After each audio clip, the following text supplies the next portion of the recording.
Satbrimob Polda Aceh sebagai langkah pencegahan penyebaran virus corona atau COVID-19.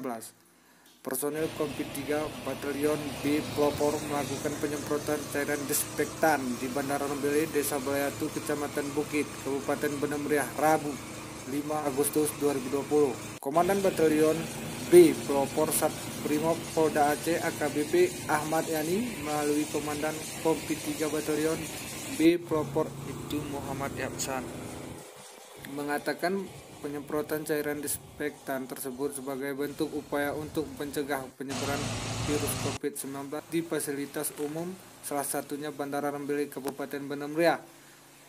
Penyemprotan disinfektan dilakukan terhadap seluruh sarana dan fasilitas yang berbeda yang sering disentuh para penumpang dan karyawan bandara. Di antaranya areal check-in, troli, toilet, areal koridor, dan seluruh fasilitas di ruang tunggu yang masuk dalam terminal baik kedatangan maupun keberangkatan. Selain upaya tersebut, mari kita menggunakan masker dan cuci tangan, cairan pembersih tangan untuk mencegahan penyebaran virus COVID-19, ujar Ibtu Muhammad Ihsan.